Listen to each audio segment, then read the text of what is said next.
Hi, my name's Harper West, and I am here again with another in the series of videos on clinical case formulation using a shame-informed model. And today we're going to talk about shame and relationships. And I think this is one of the key values that this model can bring versus the DSM and the ICD with their disease-focused model. They absolutely focus on intrapsychic or intrapersonal issues as if emotional problems were only involved inside the person, right? Yet we know a lot of emotional problems stem from relational problems, yet the DSM basically ignores that. And if you've done any kind of couples work or family work, you certainly know that there can be a lot of anxiety and distress over relationship problems. In fact, I strongly believe if you're not assessing for relational issues as a part of your work, even if the person just presents as having anxiety, right, independent of a relationship problem, I bet they have a relationship problem as well. I know so many people who've come to me and just said, oh, I just don't understand why I'm so anxious. I guess that's the way I am. They maybe believe the biomedical model, right? Oh, there's just something chemically wrong in my brain. That's why I'm so anxious. Turns out they have an emotionally abusive partner, and their anxiety, while it might have been predated that a bit, it actually was worsened or even caused by this emotional abuse. And some people have even come to me from other clinicians as referrals, can't figure out why this person is so anxious. Can you help? And I right away can see that they're in an abusive relationship of some sort, and yet that's never been addressed in therapy before.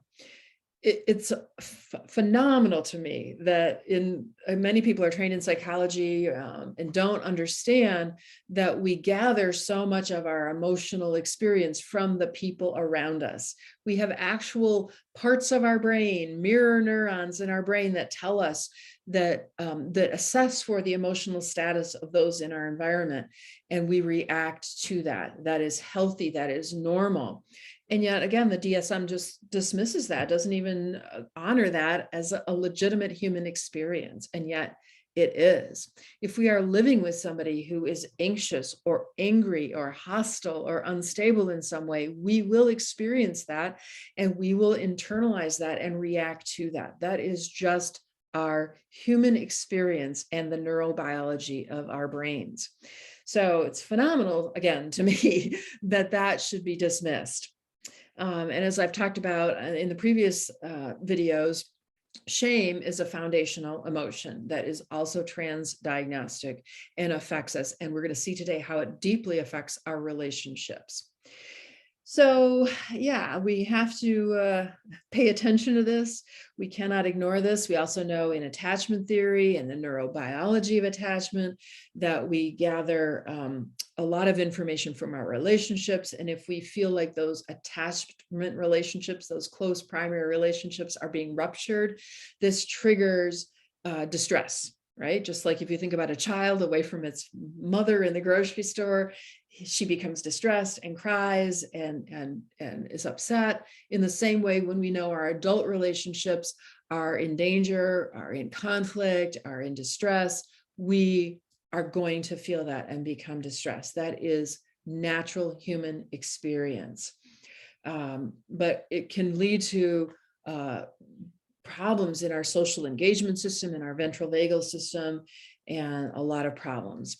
So amazing to me that we've had a whole decade of the brain in the 90s. We've had all this fMRI research, and yet basic stuff like attachment and emotional contagion and mirror neurons are just ignored in the DSM, and that needs to be addressed.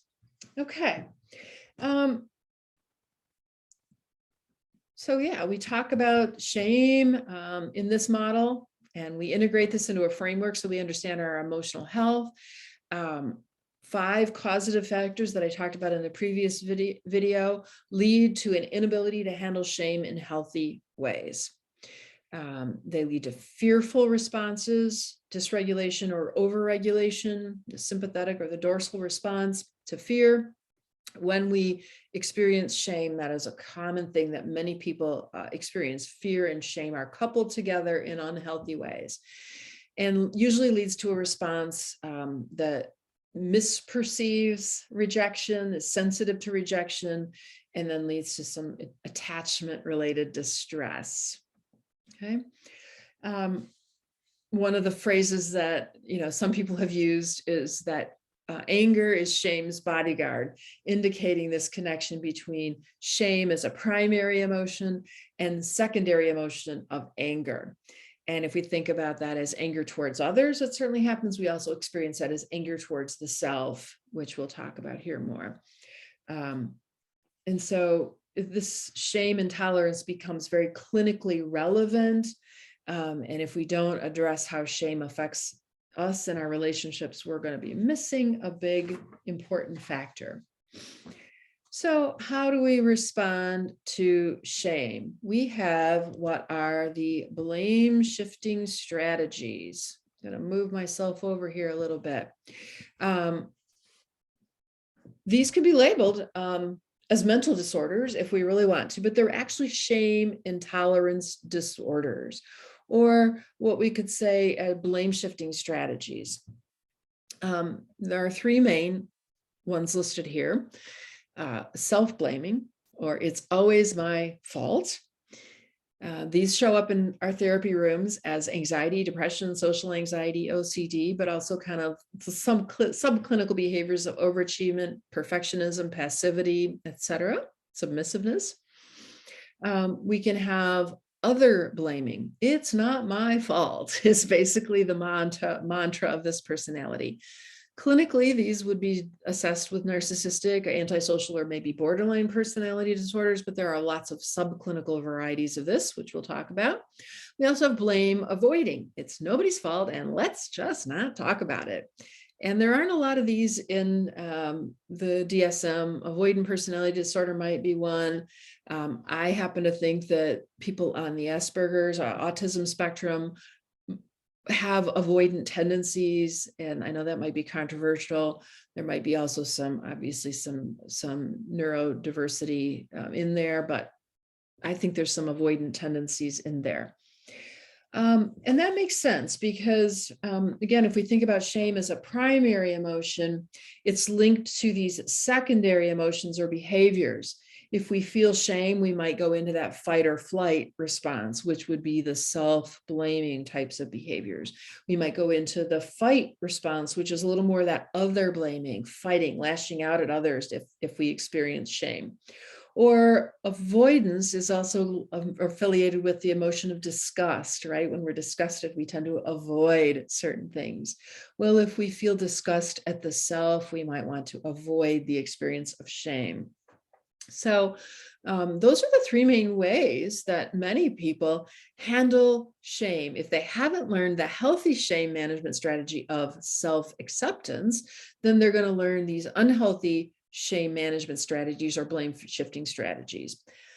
And yes, people can mix and match. Now, most people tend to have a preferred strategy. They're either self-blamers or other blamers or blame avoiders, but they can mix and match a little bit, and some people do that. This framework is very, very important, I think, in therapy because we can see their patterns of managing shame pretty quickly. It should be pretty easy to see either by the clinical presentation with anxiety or depression, or in their relational issues as they talk about their relationships, or how they talk about their relationship with themselves. Paul Gilbert has done a study on this. He found that sensitivity to criticism, which is the assessment factor that we see here in this next bullet, how does a person handle criticism? Sensitivity to criticism was often associated with depression, guilt, shame, unfavorable social comparisons, and fear of negative evaluation. That's kind of that self-blamer. That same study reported that those who blamed others when criticized tended to feel superior to others, socially upranked themselves, were more angry and hostile, and did not report feeling guilt and shame. They dissociated from that experience of shame and lashed out at others. It's not my fault, it's your fault. And self-blaming was correlated with inferiority to others, and downranking, fear of negative evaluation, and shame. Okay, so there is actual research on this. Some other writers have talked about these same kinds of categories. I'm not, completely owning this model. They've used different languaging. Karen Horney in the 40s and 50s used this idea, and Donald Nathanson used a similar idea of a four-pointed shame compass with 4 aspects to it. This is a slightly different terminology, but the same kind of construct. And basically the idea is that if you're not self-accepting, any kind of shaming and blaming messages are going to feel as a threat. You're going to provoke yourself into that threat response, and you will either fight yourself, you're going to lash in at the self in self-blaming, or you're going to lash out at others in other blaming, or again, avoid blame and shame. In all of these strategies, the 3 strategies arose in childhood due to an attempt to manage this difficult emotion of shame in ways that were self-protective and adaptive. And we have to really remember this as clinicians. These are not to be seen in a pejorative light. These were strategies, that were adaptive in childhood. They're just maladaptive in adulthood. And they're harmful in relationships now when people present in adulthood, or even actually in childhood as well. But we want to educate ourselves and our clients that these are not pathological. We can unlearn these behaviors. If we learned them once, we can unlearn them in adulthood. And they may make sense in individual relating, right? These are, again, self-protective. They're a way to avoid feeling ashamed, but they're very harmful for adult relationships. And again, those who've received healthy self-acceptance skills in childhood, they can have a healthy, balanced ability to hear criticism. And that's where they can then tolerate criticism. They can be accountable for their behaviors. They can apologize and reconcile and repair relationships with that accountability. So let's briefly go through these 3 strategies. Specifically, so self-blamers, they internalize messages of self-criticism and blame. They tend to be approval seeking, disapproval avoiding. They tend to be very empathic, that highly sensitive person that's very attuned to what other people think about them, kind of the people pleasing type of personality. They can be very perfectionistic. They want to silence that voice of self-reproach and free themselves from self-hate. So they believe that if they constantly perfect themselves, they won't have to face that future critic out there, right? They're going to forestall that self-blamer. So it's a strategy to prevent future self-blaming. They keep striving to avoid that. They also, if you take an attachment perspective, are going to be self-blaming to try and fix themselves to regain connection to others, right? If I'm good enough and worthy enough, then you will love me, and I'll be able to gain that approval from others, but also gaining their own self-approval, right? If I am perfect, I will gain my own approval out there in the future when I am perfect. When I get that A in chemistry, or get that job, or do something well enough, then I will avoid the self-blame and gain my own approval. We fear criticism from others because it will confirm our own worst self-judgments. These people tend to be conflict averse, passive, and unassertive, and you will probably identify that real quickly in sessions with them. An attempt to feel loved by others, they can end up feeling unlovable to themselves by being passive. And they are kind of anxious, fleeing from the unworthy self in disgust and despair, which could be labeled as depression. When this self-blaming and self-criticism is practiced over years, it provokes the threat response that we talked about in previous videos, triggers the vagal system to go into the fight or flight response, because the self is viewed as threat. The inner dialogue, the inner critic is a threatening experience and will trigger anxiety and depression from that vagal response. So they come into therapy and we'll give them a mood disorder diagnosis, right? This self-blaming can become so intense that it can actually become, just truly internalized in such a way it becomes an actual belief. I had one guy who had an experience in childhood with getting falsely blamed for a crime. And then in adulthood, a similar thing happened with a minor crime, and they did 2 polygraphs on him. He truly insisted he did not do this crime, and I believe him. He's not a criminal personality in any way. And yet he believed his own self-blaming, his guilt, his own internal guilt tripping was so strong that he failed both polygraph tests. And so this self-blaming can become so intrinsic to the personality and so believable that it is really harsh and powerful. So then we have the blame avoiders. These people tend not to show up in therapy, and there's, again, not a lot of diagnostic categories for this. They believe it's no one's fault and let's not talk about it. They tend to be most obvious in that they tend to withdraw or be conflict avoiding in relationships, but they also just tend to have lifestyles that are very isolating, and again, tend not to show up in therapy as a result of it.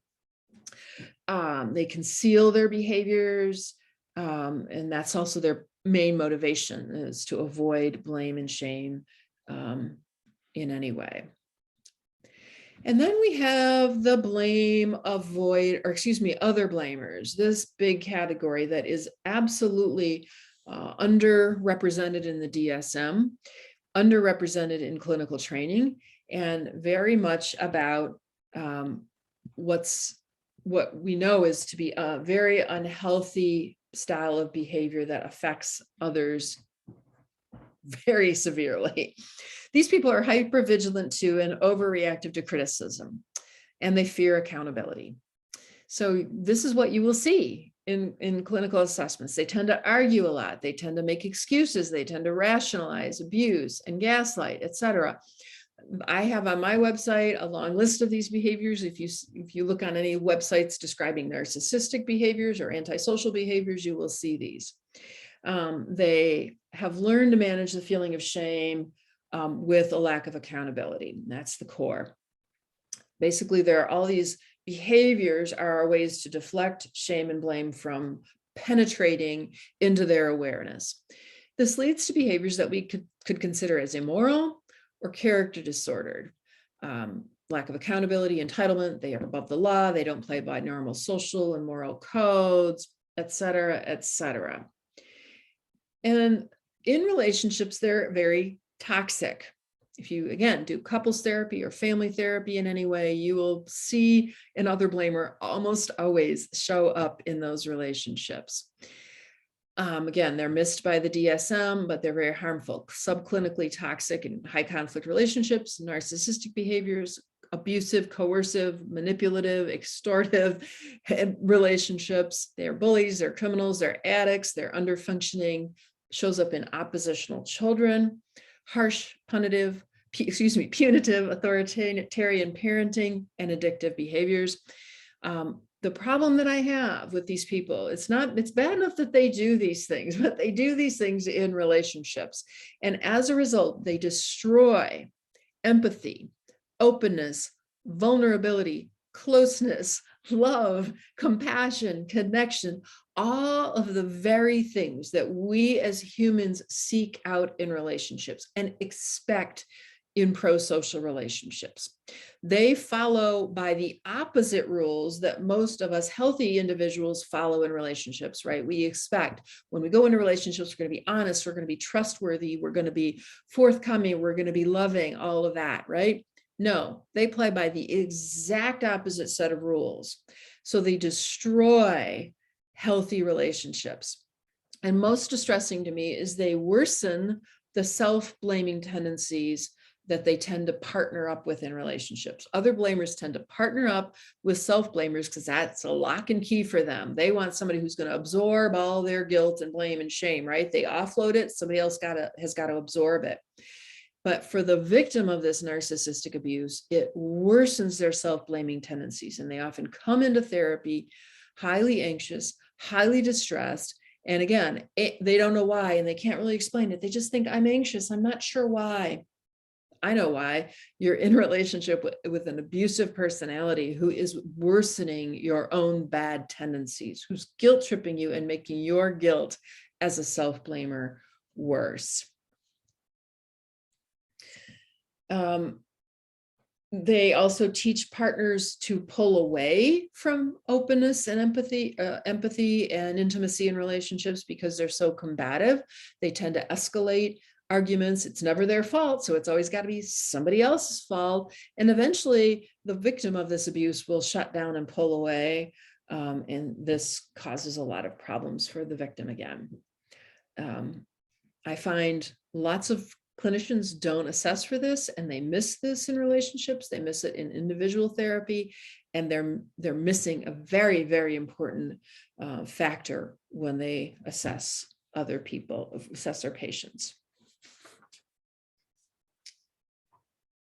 Okay, yeah, so in summary, it's poorly tolerated shame is a relationship destroyer. We have to recognize this as clinicians. We could look at this from an insecure attachment lens, that these people lack self-soothing skills, experience rejection, a lot of fear-inducing messages of inadequacy and unworthiness, hypervigilance to rejection, disconnection, and loneliness. Relationships are viewed as a threat, fears of vulnerability, fears of interdependence. So that is one lens that we can look at it. If you bring an attachment focus to your work, that's important. The tendency, though, is often for self-blamers is to self-criticize, to fix the self and earn acceptance from others, or for the self-blamer to criticize, reject, and attack others when they experience shame. So healthy shame tolerance is essential for relationships. If we can learn to tolerate shame, then we can be accountable when we make mistakes. We can own our failures, and then we can reconcile and repair relationships. And that's the opposite of what happens when somebody's shame intolerant. The other blamer often engages in a lot of blame shifting that causes conflict to never be resolved. And this is often what I hear when people come into couples therapy or even individual therapy. They say, we never can resolve our relationships. Why can't we resolve our relationships? And I'll hear about an example, and I'll say, that's why you can't resolve your relationships, because the other person can never admit they're wrong, right? They can never compromise and come halfway. Reciprocity is one of our key foundational expectations in healthy relationships and pro-social relationships. I compromise, you compromise. I give, you take. I take, you give, right? Those are the things we expect. Other blamers, narcissists, do not play by those rules. It's take, take, take all the time, and you give, give, give all the time. So that's an important one. I often with people who come in individually and have a narcissistic relationship, I often kind of do the intervention of sort of the different ending, right? They'll tell about this scenario. Oh, he, once again, spent his whole paycheck on something frivolous. He went and, gambled it away, or bought a motorcycle, or, we can't pay our bills and he's spending all his money in some frivolous way.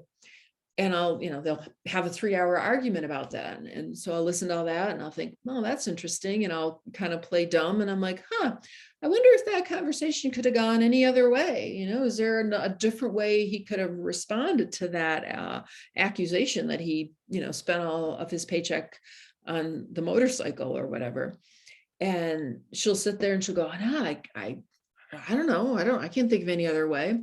That's often the case with a narcissistic relationship. There's so much blame shifting going on all the time, is that the victim can't even comprehend of a different scenario, a different outcome to that conversation. And I'll say, well, I don't know, maybe he could have apologized for that. And she usually has one of two responses. One is flabbergasted. She just can't even talk. The other is hysterical laughter. but the next words out of their mouth are always the same. He would never do that. He would never apologize. He never apologizes. And I know, if I had any doubt before, I know now that he is another blamer. And so I often run that different scenario to highlight that the victim is so used to the blame shifting that they can't even comprehend that there might be an apology in the scenario that would lead to a reconciliation. I'll often say then, well, what would happen if you had apologized? How would that argument have gone? Would you have argued for 3 hours after that? And she goes, well, no, that would have been awesome, shocking, but awesome. If he had apologized, I would have been really happy with that. And we would have, maybe come to a solution and we wouldn't have argued for 3 hours. I'm like, exactly. And once people start to realize that this high conflict arguing is the result of one person not being able to apologize and admit they're wrong, we can see how shame destroys relationships. And that pattern is often missed by clinicians. I have a lot of people come to me for couples therapy on a referral from another clinician, and there was no awareness that one of them was a narcissist or another blamer. And that's a big problem, because abuse in a relationship is indicating couples therapy. You should not do couples therapy if there's an abusive relationship, emotional or physical abuse. So really important to recognize this. And again, I think we miss this often clinically. I threw the emotionally focused therapy tango in here, this infinity loop that often shows up in couples therapy to highlight visually what happens. We've got the secondary emotions here of anger and withdrawing at the top of this infinity loop. These are sent over, and at the bottom of the loop are primary emotions: hurt, rejected, sad, isolated, ashamed could easily go under here, and these are affiliated with attachment needs.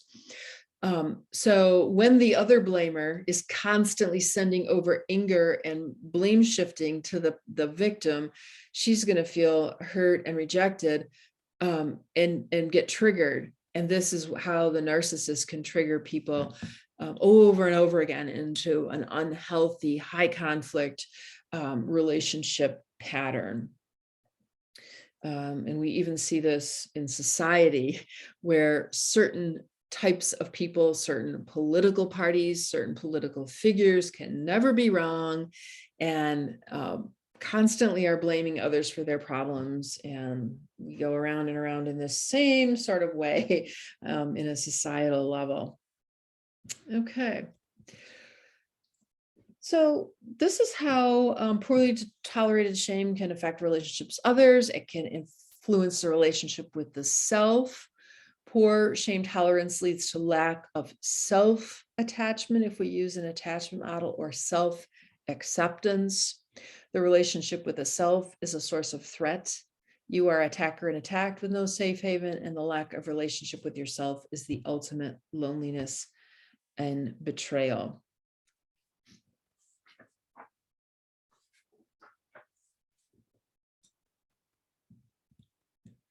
And yet we have, with the DSM, a labeling of disease, right? Always a disease. It's always a biomedical model.